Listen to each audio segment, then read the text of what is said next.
Le 16 juillet 1251, la Vierge apparaît à Saint-Simon-Stock, prieur général de l'ordre des Carmes à Alresford en Angleterre. Elle tient à la main un scapulaire et lui dit « Mon fils, reçois ce scapulaire comme un signe spécial de ma confraternité. C'est le signe que j'ai obtenu pour toi et tous les enfants du Carmel. Celui qui mourra dans cet habit sera préservé des flammes éternelles.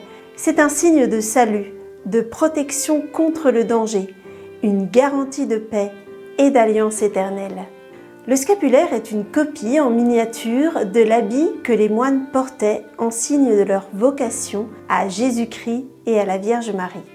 Le Saint-Pape Pie X autorisa de le remplacer, si l'on ne pouvait faire autrement, par une médaille représentant d'un côté l'image du Sacré-Cœur de Jésus et de l'autre celle de la Vierge Marie. Le grand privilège d'être préservé des flammes de l'enfer est confirmé par une apparition de Marie 70 ans plus tard au pape Jean XXII. Et elle lui fit une nouvelle promesse, considérée comme un complément de la première. Si au jour de leur passage en l'autre vie, ils, les enfants du Carmel, sont amenés au purgatoire, j'y descendrai le samedi qui suivra leur décès et je délivrerai ceux que j'y trouverai et les ramènerai à la montagne sainte et à la vie éternelle. Cette deuxième apparition, qui confirme la première, est connue sous le nom de privilège sabbatin, c'est-à-dire privilège du samedi, contenu dans la bulle sabbatine émise par le pape Jean XXII en 1322. 400 ans plus tard, le pape Paul V confirme ce privilège qui est élargi aux simples fidèles laïcs à condition de revêtir pieusement l'habit et de s'engager à vivre toujours dans la grâce de Dieu. Le pape Pie XII confirma que ceux qui dans leur vie ont été dévots au scapulaire, la très pieuse Vierge Marie intercédera par sa prière auprès de Dieu pour que ses enfants qui expient leurs péchés au purgatoire rejoignent au plus vite la patrie céleste selon le privilège sabbatin transmis par la tradition. Le pape Jean XXIII portait toujours le scapulaire sur lui et lors de son discours en 1959, il parla du privilège sabbatin et du scapulaire en le définissant comme très précieux. Lors de la dernière apparition de Fatima, la très sainte Vierge Marie est apparue sous l'aspect de Notre-Dame du Mont-Carmel et tenant en main le scapulaire brun. Sœur Lucie, devenue religieuse, expliquera que le rosaire et le scapulaire sont inséparables. Elle affirma même que le port du scapulaire est aussi important que la récitation du chapelet. Pie XII dira aussi « Notre-Dame de Fatima nous a demandé de nous consacrer à son cœur immaculé et le signe de cette consécration, c'est le scapulaire. » Lucie de Fatima révéla encore que la Sainte Vierge désirait que la dévotion au scapulaire soit diffusée et elle l'expliqua au père Howard Rafferty, venu l'interroger en 1950. Notre-Dame avait le scapulaire en ses mains car elle voulait que nous le portions tous. Sainte Thérèse d'Avila, dans sa vie écrite par elle-même, raconte « Un très bon religieux de notre ordre étant fort malade, je connus dans un grand recueillement qui me prit en entendant la messe un samedi qu'il était mort, et je le vis monter au ciel sans entrer au purgatoire. J'ai appris depuis qu'il était mort, en effet, à la même heure que je l'avais vu.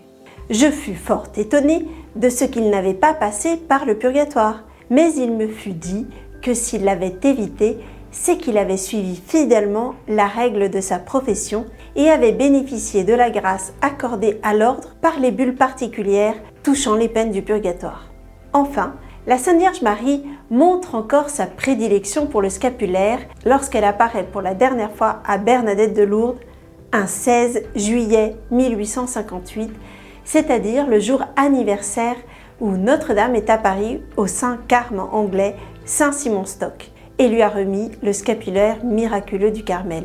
Et le 16 juillet, c'est le jour de la fête de Notre-Dame du Mont-Carmel. La famille Soubirous vénérait de manière toute spéciale Notre-Dame du Mont-Carmel et portait le scapulaire brun. Bernadette en a été revêtue le jour de sa première communion, comme cela se faisait à l'époque. Peut-être cette dévotion lui a-t-elle même permis d'être choisie par Marie, elle qui avait par l'imposition du scapulaire été confiée à cette mère admirable d'une manière toute spéciale. Petit récapitulatif sur le scapulaire. Le scapulaire du Mont Carmel est composé de 2 morceaux de laine brune tissés de forme rectangulaire, reliés entre eux par 2 cordons de manière à pouvoir être portés autour du cou. Le scapulaire doit être imposé par le prêtre la première fois et en tissu. Le prêtre doit dire les prières d'imposition propres au scapulaire.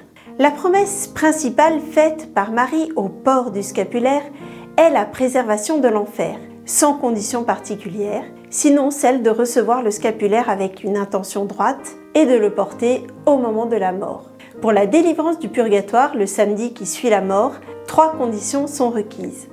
Porter habituellement le scapulaire, conserver la chasteté de son état et réciter quotidiennement une prière à la Sainte Vierge, comme par exemple le chapelet.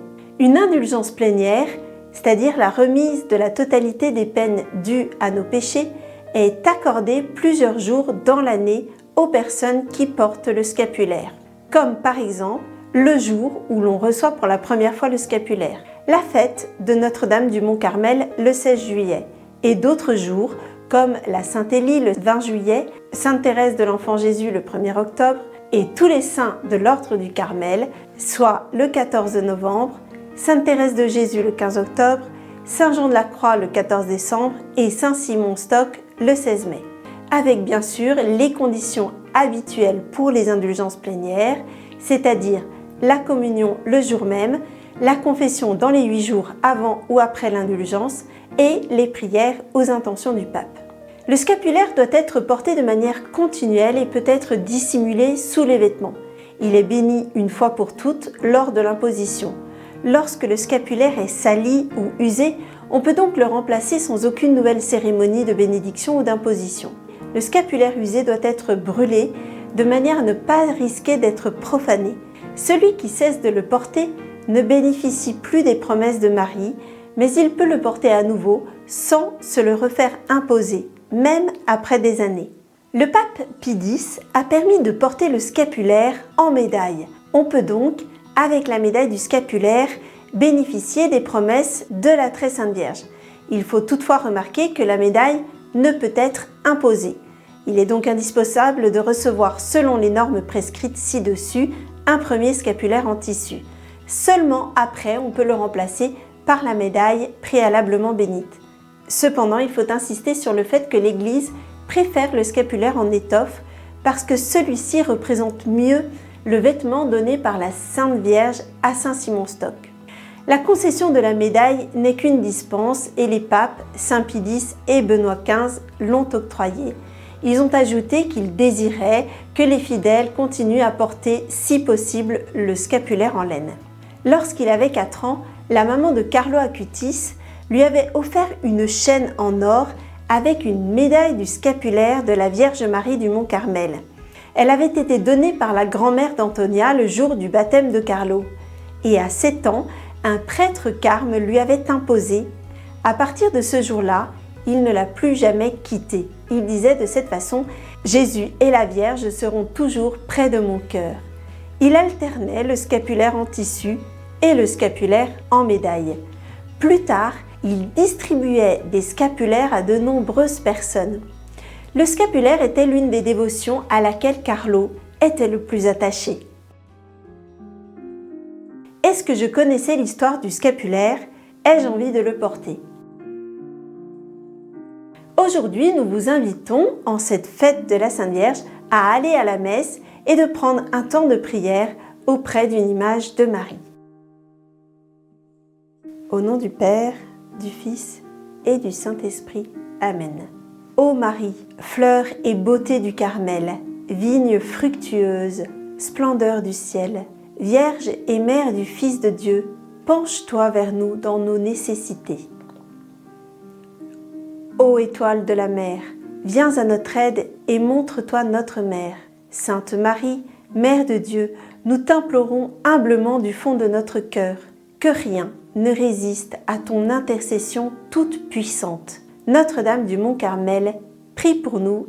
Amen. Saint Joseph, priez pour nous. Saint Carlo Acutis, priez pour nous.